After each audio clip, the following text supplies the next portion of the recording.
அணிலே அணிலே ஓடி வா, கரண்ட் மரத்தில் ஏறி வா, மாங்காய் மரத்தில் ஏறி வா, தர்பூசணி கொண்டு வா, பாதி பழம் எனக்கு பாதி பழம் உனக்கு, திரும்பி பார்த்தா நக்கு, இல்லைன்னா தூக்கி விஜய் மண்டையில் போடு, முடிஞ்சு போச்சு கதை. இது வேணா போடுங்க. டேய் ஏன்டா கலெக்டர் ஆஃபீஸுக்கு நீ போனால் வேட்புமனு அங்கடா ஆர்டிஓ ஆஃபீஸ் போகணும்டா. ஏங்க கலெக்டர் ஆஃபீஸில் தாங்க மனுவெல்லாம் கொடுப்பாங்க, பைத்தியம் மாதிரி பேசிட்டு இருக்கீங்க அப்படின்னு நம்மளை பார்த்து கேட்குறேன். டேய் மனு அங்கே வாங்கக்கூடாதுரா, வேட்புமனுங்கிறது ஆர்டிஓ ஆஃபீஸில் கொடுப்பான். கலெக்டர் ஆஃபீஸுக்கு வெளியில் வாசலில் உட்காந்து எழுதி கொடுப்பாங்க, நான் பார்த்துருக்கேன், நான் அங்கே தான் வாங்குவேன் அப்படின்னா அங்கே போய் வாங்கியிருக்கேன்.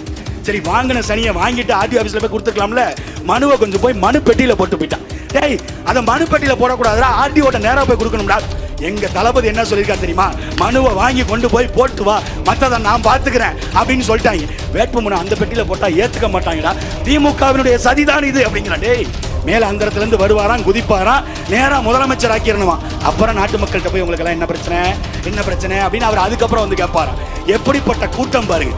சிங்கார சென்னையினுடைய அழகை பாருங்கள். சாலையில் பயணிக்க முடிகிறதா, தூய காற்றை சுவாசிக்க முடிகிறதா, கொசுக்கடி இல்லாமல் இரவு நேரங்களில் தூங்க முடிகிறதா, சாக்கடை அடைப்புகள் வீட்டுக்குள் போகாமல் இருக்கிறதா, இல்லை மழை வெள்ளம் வந்தால் எங்களை காப்பாற்றி கொண்டு போவதற்கு படகு சவாரி வைக்கப்பட்டிருக்கிறதா.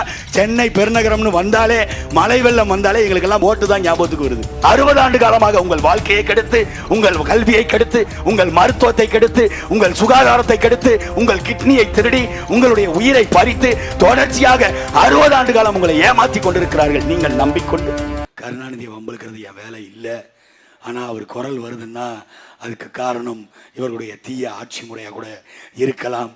பக்காமா சொல்றது மாதிரி தீய சக்தி திமுகவினுடைய சதியாக கூட இருக்கலாம் என்று எண்ணிக்கொள்ளுங்கள். நாங்கள் வந்தால் 8000 கூப்பன் கொடுப்போம், 10,000 காசு கொடுப்போம், நாங்கள் வந்தால் உங்களுக்கு இலவசமாக ஃப்ரிட்ஜ் கொடுப்போம், நாங்கள் வந்தால் 2000 காசு கொடுப்போம், தாலிக்கு தங்கம் கொடுப்போம், தாலி அறுப்பதற்கு டாஸ்மார்க் கொடுப்போம் என்று சொல்ல வந்த பிள்ளைகள் நாங்கள் அல்ல. நாங்கள் உங்களுக்கான வாழ்க்கையை கொடுக்க வந்த பிள்ளைகள். நாங்கள் உங்கள் மாணவர்களுக்கு, உங்கள் குழந்தைகளுக்கு சரியான கல்வியை இலவசமாக தரமாக கொடுக்க வந்தவர்கள். நாங்கள் உங்களுக்கு மருத்துவத்தை தரமாக சமமாக கொடுக்க வந்தவர்கள். நாங்கள் உங்களுக்கு தூய குடிநீரை தரமாக கொடுப்பதற்கு வந்தவர்கள். நாங்கள் தரமான சாலையை உங்களுக்கு தரமாக கொடுக்க வந்தவர்கள். நாங்கள் உங்கள் வாழ்க்கையை கெடுக்க வந்தவர்கள் அல்ல.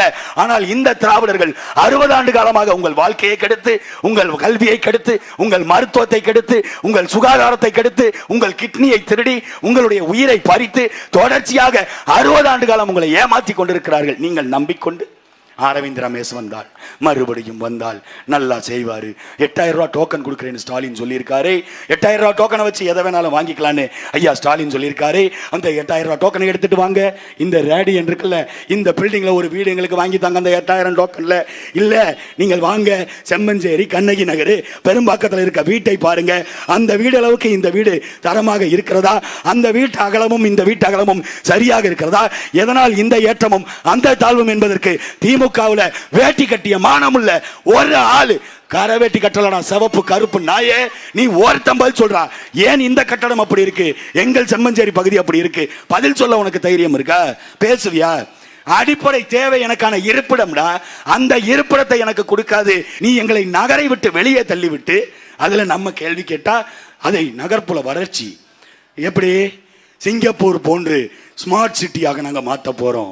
அது எப்படி சிங்கார சென்னையாக மாற்ற போகிறோம். சிங்கார சென்னையாக மாற்றுறதுக்கு கையெழுத்து போட்ட ஆகாத வகையில் சிடி சக்கர சித்தப்பா எழுத்து டக்கப்பா என்பது போல அப்படின்னு பேசியவர் இன்னைக்கு முதலமைச்சரே ஆயிட்டாரு. சிங்கார சென்னையினுடைய அழகை பாருங்கள். சாலையில் பயணிக்க முடிகிறதா, தூய காற்றை சுவாசிக்க முடிகிறதா, கொசுக்கடி இல்லாமல் இரவு நேரங்களில் தூங்க முடிகிறதா, சாக்கடை அடைப்புகள் வீட்டுக்குள் போகாமல் இருக்கிறதா, இல்லை மழை வெள்ளம் வந்தால் எங்களை காப்பாற்றி கொண்டு போவதற்கு படகு சவாரி வைக்கப்பட்டிருக்கிறதா. சென்னை பெருநகரம்னு வந்தாலே, மழை வெள்ளம் வந்தாலே எங்களுக்கு எல்லாம் ஓட்டு தான் ஞாபகத்துக்கு வருது. வாங்கி வச்சிரோம்டா வீட்டுக்கு வீட்டுக்கு. நீங்க இலவசமா 8000 கூப்பன் கொடுக்க வேண்டாங்க ஐயா. ஐயா எடப்பாடி பழனிசாமி இளிச்சவாயங்கிற பாருங்க, சிரிச்சமேனிக்கே இருக்கின்ற நல்ல மகிழ்ச்சி நிறைந்த மனிதர் 10,000 ரூபாய்க்கு ஃப்ரிட்ஜ் வேணாங்க ஐயா, எங்களுக்கு ஒரு 50,000 ரூபாய்க்கு ஒரு போட்டு வாங்கி கொடுத்துருங்க சென்னையில், நாங்க பாட்டு ஓட்டிக்கிட்டு தெரியுறோம் மழை காலங்களில், நாங்கள் மகிழ்ச்சியாக வாழ்றோம். கேட்டவங்க இலவசம் கொடுக்குறானா? இலவசம். இந்த இலவசத்தை வச்சு என்னடா பண்ணுவேன்? ஒரு நாளைக்கு இவன் கொடுக்குற 2000 ரூபாயை பிரிச்சிங்கன்னா ஒரு நாளைக்கு வெறும் 60 ரூபா. ஒருவேளை சோறு திங்க முடியுமாடா? ஒருவேளை சோத்திற்கு கையேந்துகின்ற நிலையில் என் தமிழ் மக்களை நிறுத்தியது இந்த திராவிட கட்சிகள்.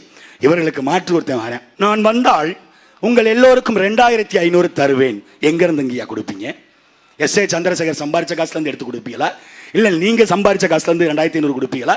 இல்ல உலக வங்கிட்ட இந்த கூமுட்ட ஆட்சியாளர்கள் ஏற்கனவே இருக்கின்ற ஆட்சியாளர்கள் 10.25 லட்சம் கோடி கடனை வாங்கி வைத்திருக்கிறார்களே, கூடுதலாக 10.25 லட்சம் கோடி கடனை வாங்கி 2500 கொடுப்பியா? எங்க இருந்து கொடுப்ப? நாங்கள் வந்தால் தாலிக்கு தங்கம் கொடுப்போம். தாலிக்கு தங்கம் கொடுப்ப, தாலியா இருக்கிற டாஸ்மார்க்கை எப்படா இழுத்து மூடுவ? பதில் இருக்கா உன்கிட்ட? தாலிக்கு தங்கம் கொடுக்கிறது இருக்கட்டும், முதல்ல தாலியா இருக்கின்ற டாஸ்மார்க்கை இழுத்து மூடு. தமிழ்நாடு முழுக்க கள்ளச்சாராயத்தை திமுக காரன் விற்கிறான். மேடையை போட்டு தீய சக்தி திமுக, தூய சக்தி நாங்க அப்படின்னு பேசிட்டு தெரியல. தீய சக்தி கள்ளச்சாராயம் காய்ச்சிச்சுன்னு ஒரு மேடையில் அவங்க பேசியிருக்கானா? மெத்தப்பட்டமைன் வித்திருக்கிறான்னு ஒரு மேடையில் பேசியிருக்கானா? கஞ்சா புழக்கம் அதிகமாக இருக்குன்னு ஒரு மேடையில் பேசியிருக்கானா? தமிழ்நாட்டில் சட்டம் ஒழுங்கு சீர்கட்டத்திற்கு காரணம் இந்த மது போதை என்று என்னைக்காவது பேசியிருக்காரா? பேச மாட்டார். நேரா வருவாராம், மேல அந்தரத்திலிருந்து வருவாராம், குதிப்பாராம், நேரா முதலமைச்சர் ஆக்கிடணுமா. அப்புறம் நாட்டு மக்கள்கிட்ட போய் உங்களுக்கு எல்லாம் என்ன பிரச்சனை அப்படின்னு அவர் அதுக்கப்புறம் வந்து கேட்பாராம். எப்படிப்பட்ட கூட்டம் பாருங்க. இவங்க பாட்டு போடுறாங்க, உங்க விஜய் உயிரெடுக்க வர, அது உயிரெடுக்க வர்றேன்னு போடுறா. உங்க விஜய் உயிரெடுக்க வர்றேன்னு 58 பேர் உயிரை காவ வாங்கி வச்சிருக்கிற கட்சி ஆரம்பிச்சு அரசியல் தேர்தலில் களத்துக்கு வர்றதுக்கு முன்னாடி இவங்க மாற்றத்தை கொடுக்க போறாங்களா? முதல்ல அவங்கள பத்தி உங்களுக்கு தெரியுமா? வேட்புமனு தாக்கல் வந்துச்சுல்ல, வேட்புமனு தாக்கல் அவங்க என்னென்ன கூத்தடிச்சாங்க தெரியுமா? ஒருத்தன் போய் வேட்புமனு தாக்கல் பண்றேன்னு போறான். எங்க தென் மாவட்டத்தில் ஒருத்தன் நேரா எங்க போயிருக்கான்? ஆர்டிஓ ஆஃபீஸ் போல, நேரா கலெக்டர் ஆஃபீஸுக்கு போயிருக்கான். ஏன்டா கலெக்டர் ஆஃபீஸுக்கு நீ போனா? வேட்புமனு அங்கடா ஆர்டிஓ ஆஃபீஸ் போனடா. ஏங்க கலெக்டர் ஆஃபீஸில் தாங்க மனுவெல்லாம் கொடுப்பாங்க, பைத்தியம் மாதிரி பேசிட்டு இருக்கீங்க அப்படின்னு நம்மளை பார்த்து கேட்கறான். டேய், மனு அங்கே வாங்கக்கூடாதுரா, வேட்புமனுங்கிறது ஆர்டிஓ ஆஃபீஸில் கொடுப்பான். கலெக்டர் ஆஃபீஸுக்கு வெளியில் வாசலில் உட்காந்து எழுதி கொடுப்பாங்க, நான் பார்த்துருக்கேன், நான் அங்கே தான் வாங்குவேன் அப்படின்னா அங்கே போய் வாங்கியிருக்கேன். சரி, வாங்கின சனியை வாங்கிட்டு ஆர்டிஓ ஆஃபீஸில் போய் கொடுத்துருக்கலாம்ல. மனுவை கொஞ்சம் போய் மனு பெட்டியில் போட்டு போயிட்டான். டேய், அதை மனு பெட்டியில் போடக்கூடாதுடா, ஆர்டிஓட்ட நேராக போய் கொடுக்கணும்டா. எங்க தளபதி என்ன சொல்லியிருக்காரு தெரியுமா? மனுவை வாங்கி கொண்டு போய் போட்டு வா, மற்றதை நான் பார்த்துக்கிறேன் அப்படின்னு சொல்லிட்டாங்க. வேட்புமனு அந்த பெட்டியில் போட்டால் ஏற்றுக்க மாட்டாங்கடா, திமுகவினுடைய சதிதான் இது அப்படிங்கிறான். டேய், என்னடா வேட்புமனுவை நீ தப்பா கொடுத்துட்டு திமுக சதிங்கிற? சரி, அது போய் தொலையுது. இன்னொருத்தன் என்ன தெரியுமா பண்ணா? வேட்புமனுவை வாங்கினா ஆர்டிஓ ஆஃபீஸுக்கு போறான், எல்லாம் ஃபில்லாம் பண்ணிட்டான், நோட்டீஸ் பப்ளிக்ல சைன் வாங்கிட்டான், எல்லாம் பண்ணிட்டான். நேராக ஆர்டிஓ ஆஃபீஸுக்கு போய் ஆர்டிஓ மனு எங்க சார்? வாளை வீட்டிலேயே வைத்து விட்டு வந்துருன் மன்னா அப்படின்னு வடிவேல்கிட்ட சொல்ற மாதிரி வேட்பு மனுவை வீட்டில் வச்சுட்டு அங்கே போய் வேட்பு மனு தாக்கல். என்னடா ஐயா, ஒன்றும் இல்லை, வேட்பு மனு நாளைக்கு வந்து தர்றேன், இன்னைக்கு நான் கொடுத்த மாதிரி நீங்கள் ஒரு போஸ்ட் மட்டும் கொடுங்க, அதை வச்சு ரீல்ஸ் போட்டு என் தளபதிக்கு அனுப்பி விட்டு நான் லைக்ஸ் வாங்கிட்டு போயிடுவேன். லைக்ஸ் வாங்குற பைத்தியங்களுக்கு ஓட்ட போட்டால் என்ன நடக்கும்? அது பாருங்க, ஒரு கட்சி தலைவனை எப்படி ட்ரீட் பண்ணுறான்னு பாருங்க. ஒரு கட்சி தலைவனை, இப்போ கட்சி தலைவனுக்கு நம்ம அன்பளிப்பு கொடுக்க போகிறோம். இப்போ அண்ணன் சீமானுக்கு குழந்தைகள் எல்லாரும் புண்ணியலை கொண்டு வந்து கொடுக்குறாங்க. அண்ணன் ஒருவேளை பார்க்கலன்னா அடுத்த சந்தர்ப்பத்தில் கொடுத்துக்கொண்டு நவந்து போயிடுவாங்க. யாரு? இத்தனைக்கும் கை குழந்தைங்க, 5ஆவது வகுப்பு 6ஆம் வகுப்பு படிக்கிற குழந்தைகளுக்கு இருக்கிற அடிப்படை அறிவு கூட அந்த கட்சியில இருக்கிறவங்களுக்கு இல்லை. தர்பூசணி பழம் வாங்கிட்டு போயிருக்கான், அந்த ஆளு பாட்டு வண்டியில போறாங்க, திரும்பி பார்க்கலன்னு தர்பூசணி பழத்தை தூக்கி போட்டான். உள்ள புசியானது உட்காந்தானா, எவன் உட்காந்தான்னு தெரியல, எவன் மண்டையில விழுந்துச்சுன்னு தெரியல, மொத்தமா முடிஞ்சு. அது ஒரு கட்சியா? அதுக்கு பாட்டு உங்க விஜய் அந்த பாட்டு வேணாங்க. நான் சொல்றேன், அணிலே ஓடி வா, கரண்ட் மரத்தில் ஏறி வா, மாங்காய் மரத்தில் ஏறி வா, தர்பூசணி கொண்டு வா, பாதி பழம் எனக்கு பாதி பழம் உனக்கு, திரும்பி பார்த்தா நக்கு, இல்லைன்னா தூக்கி விஜய் மண்டையில போடு, முடிஞ்சு போச்சு கதை. இது வேணா போடுங்க. டேய், அறிவற்ற சமூகமாக மாறி போய் உண்மையிலுமே அவரெல்லாம் வரலன்னா நம்ம உடன் பிறந்தார்கள் இவ்வளவு பேர் மனநிலை பாதிக்கப்பட்டு இருக்காங்கிற விஷயமே நமக்கு தெரியாம போயிருந்திருக்கும். அப்படிப்பட்ட ஒரு சமூகத்தை உருவாக்கி விட்டு நாங்கள் மாற்று எதிலிருந்து எதற்கு மாற்று? இந்த திராவிட கட்சிகளுடைய சித்தாந்தத்திலிருந்து மாற்றா?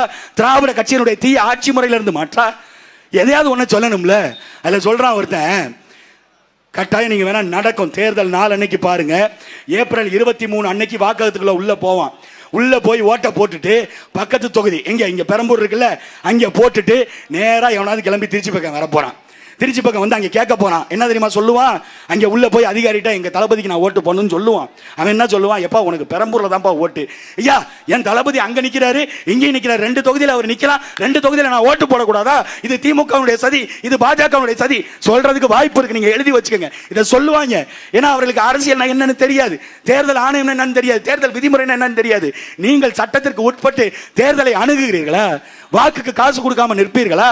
கூட்டத்துக்கு ஆள் சேர்க்கறதுக்கு காசு கொடுக்காம இவர்கள் நிற்பார்களா? ஒரு தத்துவத்தை முன்வைக்கிறோம், மாற்று தத்துவம். இத்தனை ஆண்டுகள் 60 ஆண்டுகள் ஆண்டுட்டான்.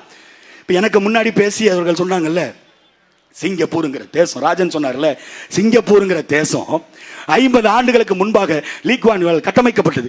50 ஆண்டுகள் அந்த நாடு எப்படி இருக்கிறது, நம் நாடு எப்படி இருக்கிறது என்பதை நீங்கள் சிந்தித்து பாருங்கள். கட்டாயம் உங்களுக்கான மாற்றத்தை நாங்கள் கொடுப்போம்.